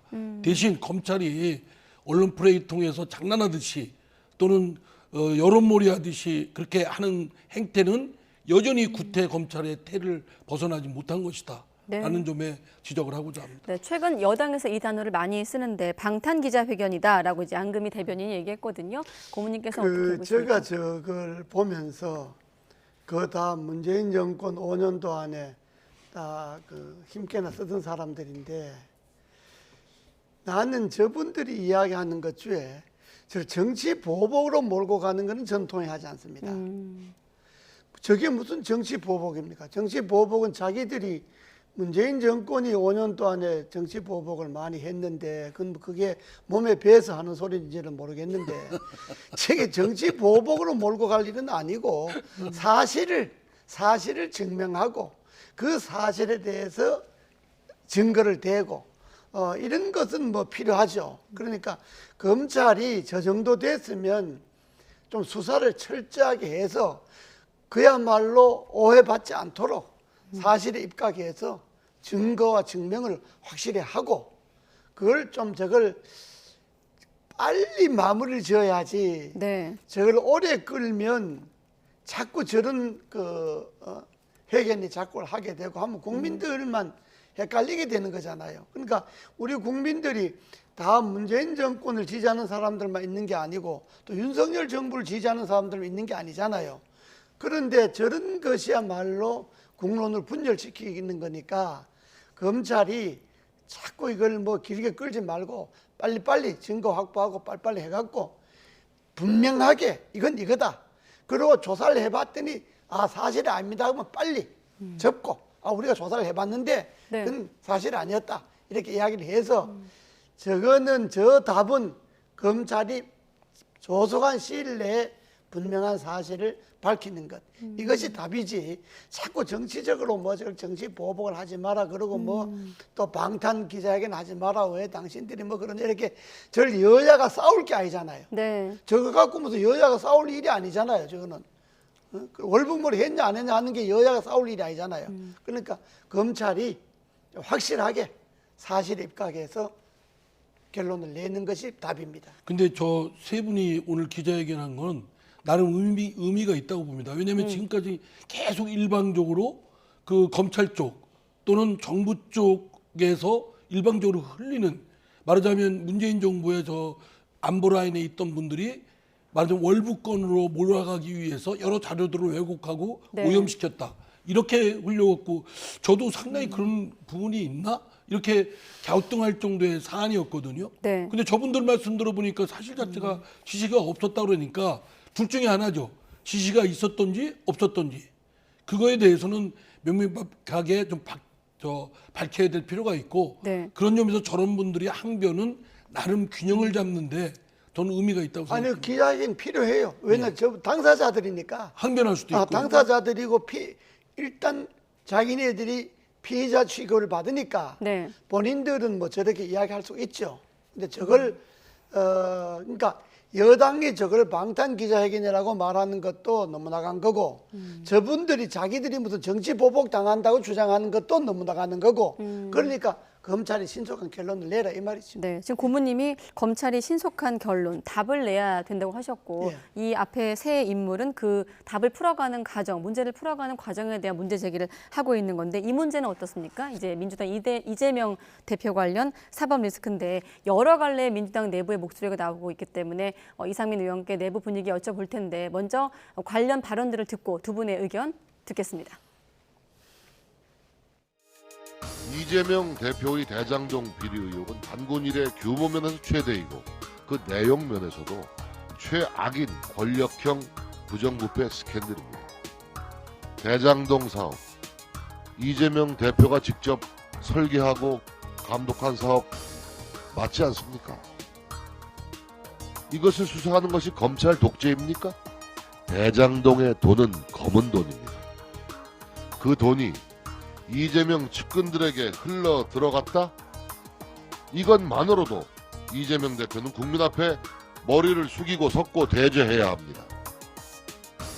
제가 아는 이재명은 정말 굉장히 가난하게 살았지만은 돈에 대한 욕심 그런 걸 갖다 아주 오래 뛰어넘은 사람입니다. 불법 정치자금 어디 가서 공짜로 받아먹고 하는 사람이 아니에요. 본인이 잘 주지도 않고요. 김용이나 특히 정진상 같은 경우는 뭐 30년 가까이 이재명 대표와 이렇게 같이 지내왔는데 굉장히 어떻게 보면 수줍어하는 사람이고 어디가 돈 나누라고 할 사람이 아니에요. 극명한 반응을 좀 들어봤는데 사실 민주당 같은 경우는 대표의 최측근의 구속 또 당사 압수수색 이후의 상황을 여쭤볼 텐데 지금 내부 분위기를 좀 전해주세요. 어쨌든 뭐 그 이재명 대표나 또는 그 주변 인물에 대한 저런 건의 사법적 의혹을 받고 있는 그 자체만으로도 국민들 뵙기에는 송구스럽죠. 그러나 정진석 비대위원장이 말하는 거는 정말 그 공당에 더구나 집권 여당의 지금 대표를 맡고 있는 분으로서는 매우 그 함량미단입니다. 뭐냐면 우리 헌법은 무죄 추정이 원칙이에요. 그리고 지금 정진석 비대위원장이 뭐 수사기관입니까? 단정을 내리고 재판사가 아니잖아요. 지금 혐의를 받아서 지금 수사 중에 진행 중인 사건인데 마치 이재명 대표 또는 주변 인물이 돈을 받아서 이재명 대표 한테까지 돈이 흘러갔을 것이다 라고 거의 뭐 기성사실화하고 하는데 그거야말로 매우 경솔한 발언이다. 이 정진석 비대위원장이 평소에는 안 그런 분을 하는데 비대위원장 완장을 차니까 그냥 마구잡이 말을 좀 함부로 하는 것 같아요. 경고합니다. 제가 보면 지금 이런 판이면요 여야가 말을 아껴야 됩니다. 말 감정 섞지 말고 사실에 근거해서 이야기를 하고 서로 정치적으로 이걸 뭐 공방으로 여당이나 야당이 서로 뭐 이게 완성하려고 서로 그 용어를 험악하게 쓰면 안 되고 방금 그 우리 의원님 말씀하신 대로 그 여당은 이럴 때일수록 그 야당의 동의를 얻어내기 위해서는 좀 언어를 순화해야 됩니다. 그리고 이재명 대표인데 돈이 들어가는지 안 들어가는지는 지켜보자. 검찰 수사가 밝힐 것 아니냐. 만약에 들어갔다면 그때 당신들이 뭐라고 이야기할 거냐. 지켜보자. 당신네들도 공개 이걸 정치 탄압이다 정치 보복이다 이렇게 몰고 가지 말고 일단 검찰의 수사를 지켜보자. 요 정도로 이야기하는 게 좋고 정성호 의원 이야기가 국민들에게 공감을 못 받는 거는 이재명 대표가 뭐 돈에 대해서 뭐 생각이 없다 이런 이야기는 대선 끝나자마자 주식, 바이오산업 주식을 샀잖아요. 사갖고 뭐 몇억 사서 팔았지만, 그러고 또 두산중공업에 주를 뭐 3,000주나 또 그 두산중공업 편입해가지고 또 샀다 그랬잖아요. 그건 물증이 있잖아요. 주식 산 거하고 주 산 거. 근데 돈에 욕심이 없는 사람이 대선 끝나자마자 무슨 주식에 그렇게 투자를 그렇게 대대게 합니까? 주식 투자는 돈 벌려고 하는 거지 돈 까먹으려고 투자하는 게 아니잖아요. 그러니까 정성호 그 의원이 측근이 뭐 대표를 변호하는 건 좋은데 나 국민들이 좀 납득이 가는 말로 해야지 저렇게 감정에 정서에 호소해서 뭐 우리 대표가 어렵게 살아서 뭐 돈에 욕심이 없다. 본인이 돈에 욕심이 없는 거하고 대장동 돈들이 흘러가는 거하고는 다른 문제잖아요. 그러니까 야당도 좀 이성을 찾아서 좀 해야 될 말이 국민들이 공감을 갈 수 있는 말을 좀 해야 하고 여당도 이때는 이때다 해서 자꾸 야당을 몰아가서 가지 말고 이때는 여야가 좀 냉정하게 한 발 물러서서 일단 검찰이 수사를 시작했었고 관계자들을 구속시키고 조사를 하니까 네. 검찰 수사가 좀 빨리 끝나도록 검찰의 수사를 지켜보고 네. 여야는 좀 정쟁은 좀 물러가자. 이렇게 풀어나가야 뭐가 출구가 보이지. 저건 자꾸 출구를 틀어막고 있잖아요. 그러니까 저는 윤석열 대통령의 발언도 그렇고 네. 지금의 집권 세력인 국민의힘 관계자분들도 그렇고 도대체 국정을 책임지고 끌고 나가야겠다 이런 욕심이라도 있나 싶습니다. 거의 그냥 권력 쥐고 있는 그거에만 만족하고 누리려고만 하고 있지. 네. 국정을 잘 끌고 가서 국민들로부터 지지를 얻겠다 이런 욕심이나 포부는 전혀 없는 것 같아요. 아니, 저렇게 어떻게 마구잡이 아니 지금 뭐 국민의힘 국회가 국민의힘 의석으로 더 전부 다 채워져 있는 것도 아니고 과반 이상이 야당으로의 협조를 받아야 되는데 네. 아니 도대체 야당의 협조를 포기한 건지 이해가 안 됩니다. 그것도 네. 그렇습니다. 그것도 그렇고 지금의 출구는요. 여야가 냉정하게 한 발 물러서고 검찰이 사실에 의해서 수사를 빨리 하고 그리고 여야는 정말로 민생이나 국회에 전념하는 거고 그래야지 저걸 여야가 이때다 해서 서로 싸움질하면 이 출구가 없죠. 그리고 이재명 대표에게 본인이 뭐지 이런 한 장 안 가져갔다니까 뭐 요즘 이런 자리가 없긴 하지만은 네. 그러나 본인에게 돈이 들어갔다 그러면 석고대죄가 아니라 그만두겠죠. 그 여지를 둬야지. 그러니까 지금 뭐 본인이 안 받았다는데 석고대죄하라 하면 본인이 석고대죄 하겠어요. 네. 그러니까 여야가 너무 이걸 출구를 틀어막고 몰아가지 말고 출구를 좀 출구를 열어놓고 한 발 물러서고 국회는 그야말로 지금 오늘 저 대통령 주재하에 경제회의를 80분이나 생중계하듯이 그만큼 지금 경제 상황이 절박한데 여기에 좀 국회의원들이 좀 전념했으면 좋겠어요. 네. 그리고 앞서 이상민 의원께서 정진석 비대위원장 항의에서 경고한다고 하셨는데 거기에 대한 또 정 비대위원장의 입장이 있으면 또 후속 보도가 궁금합니다. 뭐 맞짱 토론을 좀 시켜주시죠. 네, 정진석 위원장님하고요. 네, 알겠습니다.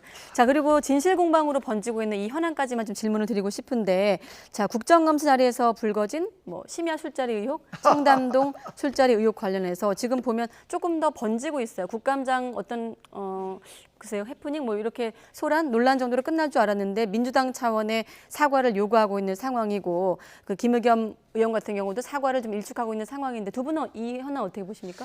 저는 이 건은 지금 드러난 걸로 봐서 뭐 서로가 주장이 다르긴 하지만은 제가 객관적으로 볼 때는 우선 김의겸 의원이 주장에 두 가지의 분명한 허점이 있습니다. 하나는 술집을 특정하지 않았다는 거. 적어도 대통령 법무부 장관 큰 로펌의 변호사가 30명이 가서 술을 먹고 밤새도록 노래 부르고 누울 정도면 술집 이름이 나와야지. 술집이 특정되지 않았다는 거. 두 번째는 저 정도 판을 벌리면 적어도 폭로를 하려면 그 술집의 사진 정도를 공개해야 됩니다. 사진을 딱 까고 이거다. 이 집이다. 하고 술자리에 사진을 못 내면 그 술집 사진이라도 물증을 제시를 해야죠. 그래야지 저거는 누가 들어봐도 저거는 가짜 뉴스지. 가짜 뉴스인데 그러니까 뭐 저걸 갖고 저는 당이 저걸 갖고 민주당이 가라맡아 갖고 나갈 건 아니고 나는 그 한동훈 그 장관이 저 정도 되면 뭐 그 민주당이 당이 사과해야 되지 않냐 하는 이야기도 일리는 있어요. 김의겸 의원이 지금 한두 번 하잖아요. 그러니까 민주당이 사과란 말은 맞는데 그러나 한동훈 장관도 본인이 뭐 걸핏하면 나는 국무위원이다 뭐 국무위원을 내세우잖아요. 근데 국무위원이 뭐 내가 장관직을 걸 테니까 당신도 걸어라 뭐 이렇게까지 나갈 건 아니고 한동훈 장관도 저 김의겸 의원인데 의원님 사실이 아닙니다. 다시 한번 확인해 보시죠. 저는 갈 일이 없습니다. 이 정도로 끝내면 국무위원으로서 충분히 대응이 되는 건데 저걸 뭐 뒷골목에 꼬마들 싸움하듯이 뭐 네가 올려 내가 올려 저렇게 끌고 갈 건 아니고 어쨌든 진실은 김의겸 의원이 특정을 못하는 건 사실이잖아요. 네. 술집 이름도 못 되는 거고 술집 위치도 못 되는 거고 그리고 술집 사진도 공개를 못하는 거고 그러니까 저거는 가짜 뉴스로 봐야죠. 저는 대통령이 지난 7월은 올해 얘기를 하겠죠. 네. 그럼 대통령 된 이후에 대통령의 지위에 있으면서 한밤중에 새벽까지 법무장관하고 같이 뭐 어느 특정 뭐 로펌 뭐 30여 명 네. 변호사들하고 술판을 벌이고 노래 부르고 그랬다. 만약에 이게 사실이라면 대통령직을 수행할 수가 없는 지경입니다. 네. 그건 당장 대통령에서 퇴출해야죠. 예. 그럴 만큼 매우 중대한 사안입니다. 그러면 김용겸 의원이 그런 정도의 사안을 만약에 폭로를 하고 네. 문제 제기를 하려고 그러면 뒤에 감당할 만한 근거 자료를 확실하게 붙였어야 돼요. 아까 말씀드린 사진 뭐 이거 가지고는 안 되고 네. 확실한 신빙성 있는 근거 자료를 붙여서 이 정도 사안이고 대통령은 당신이 직책을 수행하지 못할 정도니까 어떻게 해야 된다라고 해야 되는데 네. 지금 나온 건 뭐 그냥 뭐 두리뭉실하게 하고 그냥 문제 제기하고 뭐 제보 받았다고 하고 녹음 테이프 틀은 거거든요. 그런 거를 국회의원이 국정감사에서 폭로하는 건 진짜 국회의원으로서의 자질의 기준의 함량입니다. 그건 저희 당 소속이지만 매우 잘못된 것이고 더구나 우리 더불어민주당에서 당 차원에서 저거를 진상을 확인하고 그런 것들이 근거 자료가 확보된 상태에서라면 모르는데 그것도 없이 그냥 같이 합세해서 이렇게 한다면 그건 망신입니다. 당장 이 부분에 대해서 부실 제기한 부분이 있다면 네. 빨리 그에 대해서 사과하고 또 책임을 물어야 될 것이라고 생각되고요. 아니면 근거 자료를 내놓던지 확실한 그렇게 해야 된다고 맞습니다. 생각합니다. 아주 정확하게 말씀하셨는데 하나 더 덧붙인다면 네. 김의겸 의원이 저 주장이 왜 엉터리냐 그러면 아니, 대통령하고 법무부 장관하고 같이 술 먹었으면 대통령을 걸고 넘어져야지. 아니, 대통령을 걸고 넘어져야지. 대통령이 법무부 장관하고 변호사 30명하고 술 먹었으면 저게 사실이면요 정권이 날아갈 일입니다. 그러면 아니, 대통령을 공격해야지. 그 같이 따라간 법무부 장관을 왜 이야기를 해? 그렇기 때문에 저 뉴스는 네. 저는 저걸 보고 김의겸 의원이 국회의원으로서 기본이 안 된 사람이에요. 네. 저렇게 무슨 쓰레기 같은 얘기들을 퍼붓는 그런 자리가 국회 또는 국감장이 아닙니다. 네. 어떻게 그냥 마구잡이로 저렇게 할 수 있는지. 알겠습니다. 의혹의 어떤 엄중함을 꼭 확인하는 절차가 필요하다는 두 분의 말씀으로 가름하고 마무리하겠습니다. 네, 이재호 국민의힘 상임 고문, 이상민 민주당 의원 두 분과 함께했습니다. 고맙습니다. 네, 감사합니다.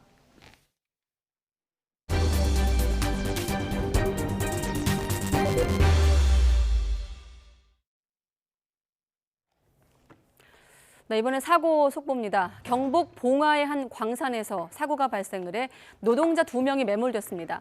지하 190m 지점에 매몰된 것으로 보이는데 구조당국이 접근에 어려움을 겪고 있다고 합니다. 취재기자 바로 연결해보죠. 허성준 기자. 네, 대구 경북 취재본부입니다. 네, 광산 붕괴로 2명이 매몰돼 있다. 지금 상황 전해주시죠. 네, 사고가 난 게 어제 오후 6시니까 벌써 20시간이 지났습니다. 아직 매몰된 노동자 2명과는 연락이 닿지 않고 있습니다. 사고가 난 곳은 경북 봉화군에 있는 아연채굴 광산인데요. 수직갱도에서 작업하던 50대와 60대 노동자 2명이 갑자기 쏟아진 펄에 매몰됐습니다. 이들이 있던 곳은 지하 190m 지점인데 수직갱도 하부 46m 지점에서 펄이 밀려 들어오면서 사고가 난 것으로 추정됩니다. 업체가 추정한 펄의 양만 300에서 900톤 정도입니다. 구조당국은 인근 수직갱도에서 암석을 제거하며 사고 장소로 접근하고 있습니다. 광산구조대원과 소방관, 경찰 등 100여 명이 투입됐지만 사고 지점까지 도달하는데 최소 사흘이 걸릴 것으로 보고 있습니다.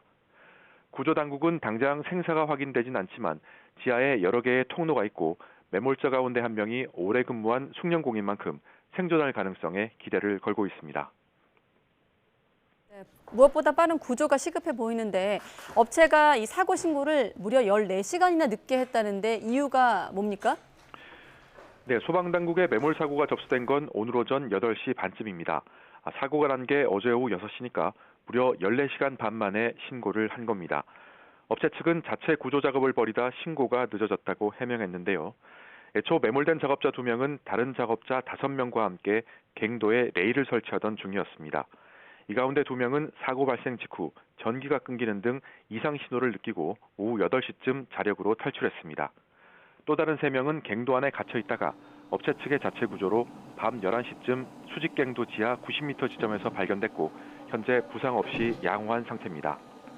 업체 측은 나머지 작업자 2명을 구하기 위해 밤새 작업을 벌였지만 결국 실패해 오늘 오전 소방당국에 신고했습니다. 사고가 난 갱도는 일제 강점기 때 설치됐고 지난 1976년 민영화돼 지금까지 사용 중입니다. 이 갱도에서는 지난 8월에도 암석 더미가 무너져 작업 중이던 노동자 1명이 숨지고 1명이 다쳤습니다. 지금까지 대구영북 취재본부에서 YTN 허성준입니다. 네, 대한항공 활주로 이탈 사고 이후 필리핀 세부 공항 운영이 제한되면서 우리나라로 돌아오려던 승객들이 갑작스레 발이 묶였습니다. 네, 엎친 데 덮친 격으로 현재 태풍 예보까지 발령되자 일부 항공기 운항이 중단되면서 승객들의 불편은 계속 이어질 것으로 보입니다. 황보혜경 기자의 보도입니다. 지난 26일 필리핀 세부 막탄 공항 안. 진에어 항공편으로 귀국하려던 우리나라 승객들이 공항 바닥에 그대로 주저앉아 있습니다. 갑작스럽게 결항 통보를 받은 겁니다. 최종 경로는 너무 위험을 감수해야 되는 부분이 있어서 캔슬을 취소 처리하게 되었습니다. 세부공항 활주로엔 여전히 사고가 난 항공기가 그대로 놓여 있는 상황. 이 때문에 세부공항은 시야 확보가 가능한 낮에만 제한적으로 운항을 허용하고 있습니다. 진에어 측이 급히 해당 시간대에 대체 항공편을 투입했지만 엎친 데 덮친 격으로 태풍이 닥치면서 이마저도 뜨지 못한 겁니다. 현지 기상 상황 때문에 결국은 비행기가 뜨지 못했고요. 그전까지 취소가 될 것이다, 공항을 나가야 된다 이런 말이 없었고요. 결국 공항에서 발이 묶여버린 승객들은 개인 연차를 써가며 비행기가 뜨기만을 기다렸습니다. 새벽 4시부터 나와가지고 공항에서만 한 12시간에서 14시간 정도 계속 기다리고 수요일 날 오후부터는 좀 정상적인 업무나 이런 걸 보려고 했었는데 한 이틀 정도는 영향을 받을 것 같습니다. 무엇보다 추가 체류로 인한 숙박비 등은 보상받을 길이 막막한 상황입니다. 숙소나 아니면 식사나 이런 걸 어떻게 해야 되냐고 여쭤봐도 일단 개인이 다 알아서 해라. 이에 대해 진에어 측은 대체 항공편 2대를 다시 보내 가능한 승객들부터 한국으로 이송했다면서 태풍 등 천재지변으로 인한 체류 비용 보상은 원칙적으로 이뤄지지 않는다고 밝혔습니다. 다음 달 7일까지 세부 항공편에 대해 결항 통보를 받은 상태라 당분간 현지에 머무는 승객들의 불편은 이어질 거로 보입니다. YTN 황보혜경입니다. 네, 우리 해군 함정이 다음 달 일본 해상자위대가 주관하는 국제 관함식에 참가합니다. 2015년 이후 7년 만인데요. 취재기자 연결해 자세한 내용 알아보겠습니다. 한현희 기자. 네, 통일외교안보부입니다. 네, 정부의 고심이 깊은 것으로 알려졌는데 결국 참가하기로 결정한 겁니까? 네, 그렇습니다. 조금 전 국방부에서 공식 발표를 했습니다. 다음 달 6일 일본에서 개최되는 국제 관함식에 우리 해군 함정이 참가하기로 한 건데요. 국방부는 과거 일본 주관 국제 관함식에 우리 해군이 2차례 참가했던 사례와 국제 관함식과 관련한 국제 관례 등을 종합적으로 고려한 결과라고 설명했습니다.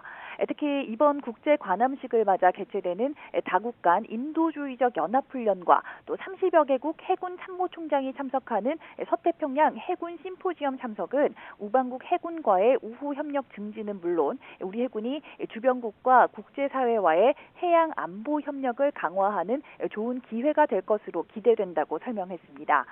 또 최근 북한의 연이은 도발로 야기된 한반도 주변의 엄중한 안보 상황을 고려할 때 우리 해군의 이번 국제 관함식 참가가 가지는 안보상의 함의도 최우선적으로 고려했다, 이렇게 강조했습니다. 이번 관함식에는 이 해군 최신의 군수 지원함인 소양함이 참가합니다. 국방부는 이 소양함이 오는 29일 진해항을 출항해서 다음 달 1일 일본 요코스카항에 입항할 예정이고 6일 국제 관함식 본행사에 참가한 후에 참가국 함정들과 7일까지 다국 간 연합훈련을 실시할 계획이라고 밝혔습니다. 그러면서 국제 관함식 참가국 함정들이 참여해 실시하는 다국 간 연합훈련은 조난과 화재 선박에 대한 수색, 구조를 위한 인도주의적 차원의 훈련으로 우방국 해군과의 상호 운용성을 제고해서 영내 해양 안보 협력에 기여할 수 있을 것으로 기대했습니다. 우리 해군이 참가하기로 한 관함식은 일본 해상자위대가 창설 70주년을 맞아 진행하는 행사입니다. 일본은 이번 행사에 서태평양 해군 심포지엄 참가 21개국 가운데 러시아를 제외한 모든 국가를 초청했는데요. 우리 정부 역시 지난 1월 초청을 받은 이후 우길기와 거의 같은 깃발인 일본 해상자위대기에 대한 국민 반감 등을 고려해서 참가 여부를 고심해 왔습니다. 정부가 정치권 일각의 친일 논란에도 관함식 참가를 결정한 것은 한일 관계 개선에 대한 의지를 과시한 것이란 분석입니다. 지금까지 통일 외교 안보부에서 전해드렸습니다. 북한이 김정은 국무위원장의 지시에 따라 평양에 대성산 아이스크림 공장을 준공했다고 조선중앙통신이 보도했습니다. 대성산은 각종 놀이시설과 인공호수, 수영장, 동물원 등이 있는 평양 시민의 대표적인 휴식장소입니다. 최근 북한은 대북 제재 장기화와 농업 작황 부진으로 어려움을 겪는 가운데 주민들의 식생활 해결에 총력을 기울이고 있습니다. 네, 조선의 22대 왕 정조가 어머니 해경궁 홍씨의 회가변 때 올린 수라상이 재현됐습니다. 오늘 서울 종로구 운현궁에서 열린 궁중과 사대부가의 전통 음식 축제에서는 정조의 수원 화성 행차 때 마련한 수라상 등 다양한 전통 음식들이 전시됐습니다. 2022 카타르 월드컵에 나서는 벤투호의 국내파 선수들이 내일 오후 2시 파주 트레이닝 센터에 소집돼 마지막 생존 경쟁에 돌입합니다. 손흥민, 황희찬, 황인범, 김민재 등 유럽파의 면면은 사실상 정해진 가운데 김민재의 파트너 격인 풀백 수비와 공격 2선 자원 중에서 누가 카타르행 막차를 탈지 관심입니다. 대표팀은 다음 달 11일 경기 화성에서 아이슬란드와 평가전을 치르고 12일 최종 명단 발표 후 14일 카타르로 출발합니다. 올 시즌 남자 프로농구에는 팀마다 아시아 선수를 한 명씩 쓸 수 있는 아시안 쿼터 제도를 도입했는데요. 국내 무대에 첫 선을 보인 필리핀 선수들이 화려한 플레이로 눈길을 사로잡고 있습니다. 허재원 기자가 보도합니다. 지난 25일 현대모비스와 SK의 경기 막판 4쿼터 승부처에서 아바리엔토스가 묘기와도 같은 석점슛을 꽂아넣습니다. 자기보다 키가 훨씬 큰 최부경을 앞에 두고 한 발을 들더니 마치 학처럼 슛을 던진 겁니다. 팬들은 학다리 석점슛이라는 이름을 붙이며 열광했습니다. 슛을 성공한 뒤 마우스피스를 꺼내 무는 장난스러운 행동은 마치 NBA 최고 스타 커리를 닮았습니다. 지난 주말에는 경기 종료 53초를 남기고 승부를 결정짓는 결승 석점슛도 터뜨렸습니다.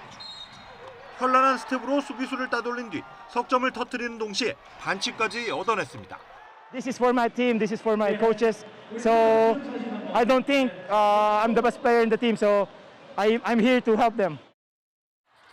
DB의 알바노 역시 화려한 기술 농구와 함께 팀의 핵심 전력으로 자리를 잡았습니다. 매 경기 평균 30분 이상을 뛰면서 14득점, 6리바운드, 4.5 어시스트의 알토란 같은 활약을 펼치고 있습니다. 필리핀 선수 특유의 그 개인기로 1대1이 가능하다는 장점이 있는데 어시스트까지 잘하면서 팀의 리딩까지 가능하다는 걸 보여주면서 마치 작은 외국 선수를 한 명 더 쓰는 효과가 있는 것 같아요.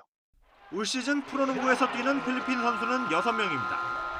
아시아에서 농구 열기가 가장 뜨겁다는 필리핀발 태풍이 프로농구 코트에 거세게 몰아치고 있습니다. YTN 허재원입니다. LG와 키움이 한 경기씩을 주고받은 가운데 오늘 저녁 고척돔에서 열리는 플레이오프 3차전에서는 안우진과 김윤식이 선발 맞대결을 펼칩니다. 키움 안우진은 현재 KBO 리그 투수 중 최정상급 9위를 갖고 있는 것으로 평가되고 준 플레이오프 2경기 모두 호투하며 최우수 선수로 선정됐습니다. 이에 맞서는 LG 왼손 김윤식은 정규리그 후반기 5승 2패, 평균 자책점 2.68로 부쩍 좋은 투구 내용을 선보였습니다.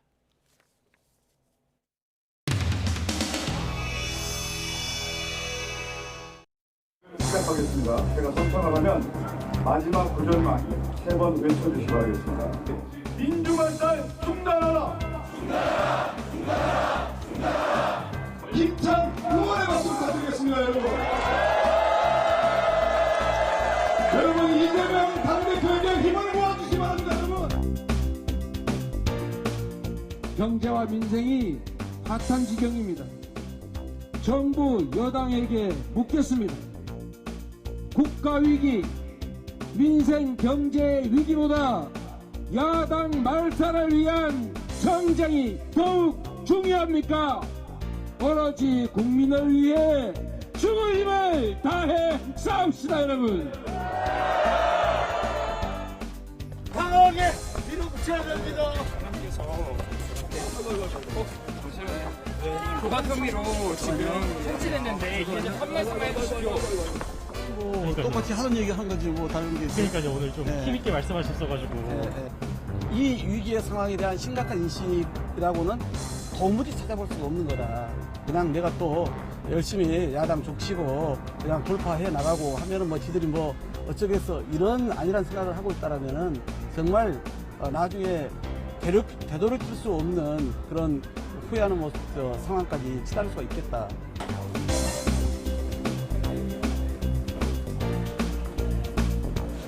민주당의 일관된 패턴 아닌가요? 얼마 전까지는 일일 고발을 계속 하더니 요즘은 이제 일일 뭐 시위, 피켓 시위 아니면 일일 보이콧? 지금 저 규탄대가 하고 하는 게 저게 민생과 무슨 관련이 있죠?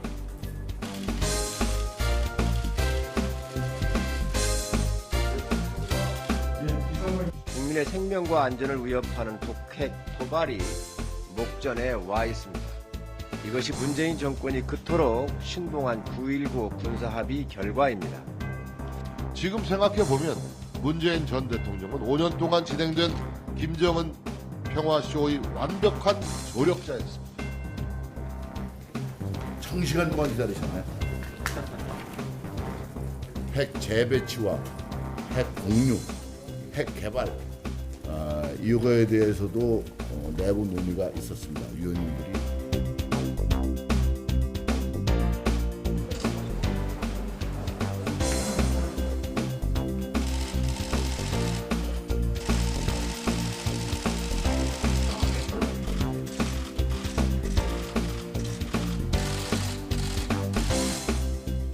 경제와 안보 상황은 녹록치 않아도 가을 하늘은 드높고 맑습니다.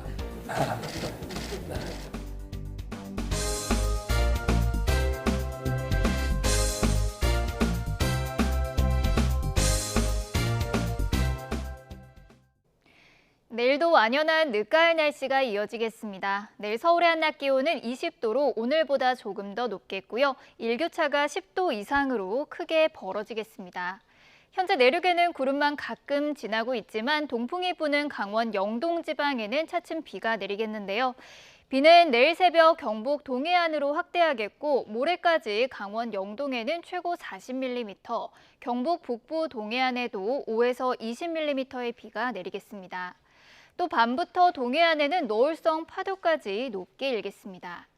내일 아침 기온은 오늘과 비슷하겠는데요. 내일 서울의 아침 기온은 8도, 대전도 8도, 부산은 13도로 출발하겠고요. 낮 기온도 오늘과 비슷하거나 조금 더 높겠습니다. 내일 서울의 한낮 기온은 20도, 대전과 대구는 21도, 광주와 부산은 22도까지 크게 오르겠습니다. 당분간 일교차가 큰 가을 날씨가 이어지겠고요. 대기도 점차 건조해질 전망입니다. 지금까지 날씨 정보였습니다. 가장 빠른 종합뉴스 뉴스큐 마치겠습니다. 이어서 이브닝 뉴스가 방송됩니다. 시청해주신 여러분 고맙습니다.